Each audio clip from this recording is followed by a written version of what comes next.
नमस्कार दर्शक बंधु आउ एक नुआ बिजनेस आइडिया रे आपण मानक समस्त को स्वागत। यही बिजनेस टी संपूर्ण भिन्न बिजनेस।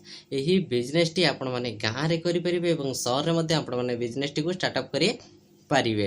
आपण जति ऑयल होलसेल बिजनेस स्टार्टअप करिया पई चाहुचंती तले आपण मानक अनुरोध ए वीडियो टी आपण माने शेष जाय निश्चित देखंतु काहे ना एथिरे आपण माने ऑयल केमिति व्यवसाय आरंभ करि पारिबे एवं आपण माने ऑयल बिजनेस पई केते टंका इन्वेस्ट करिया पई पड़िबो एवं को लोकेशन लो ऑयल आनिबे एवं को कंपनी लो सब ऑयल आपनको मिली जिवो। संपूर्ण विवरणी आज आम वीडियो माध्यम जानिबा। आपण माने जदि नुआ करी चैनल को आछंती बस वीडियो गोटे लाइक चैनल गोटे सब्सक्राइब नियाती करी देबे। बर्तमान देखंतु आपण ऑयल बिजनेस पई प्रथमे आपण को दुईटा लोकेशन आवश्यकता। गोटा हला गाँ रे करि परिबे। गाँ रे जो ग्रोसरी स्टोर अछि किंबा मार्केट रे जो ग्रोसरी स्टोर अछि तांको प्रथमे आपण को टार्गेट करिया पई पड़िबो।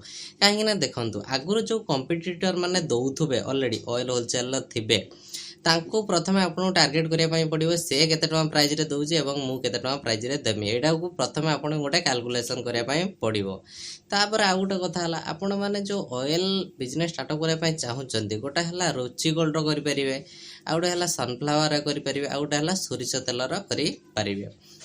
जदि आपण माने सोरिष तेलर स्टार्टअप करिया पई चाहुचंती तले हम ओडिसा रे ने बाहिर जोटी मैन्युफैक्चरिंग होची से कंपनी सहित जदि आपण कांटेक्ट करिया पई चाहुचंती आपण माने आपण डिस्ट्रिक्ट ना कमेंट रे लिखंतो एवं वीडियो गोटे लाइक करिकी आपण जो नंबर दिया है डिस्क्रिप्शन ले से नंबर रे जोगाजोग कले आपण को जो डिस्ट्रीब्यूटर नंबर मिल जिवो। आ गोटे कथा आपनकर डाउट थिबो कि प्राइस केते कोन देखंतु मु प्राइस कहि दउची। आपण गोटे लीटर सोरिष तेल मात्र आपण को 105 टंका पड़िबो विथ तापर आपण माने डिलीवरी चार्ज दादर लागिवो विथ जीएसटी लागिवो।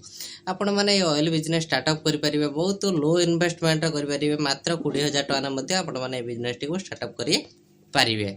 आ गोटे कथा हला एतार केते लाभ देखंतु आपण जति अधिका डिस्ट्रीब्यूटर नवा पई चाहुचंती किबा गोटे स्टेट लेवल डिस्ट्रीब्यूटर नवा पई चाहुचंती ताले आपण को टिके अधिका पैसा इन्वेस्ट करिया पई पड़िबो।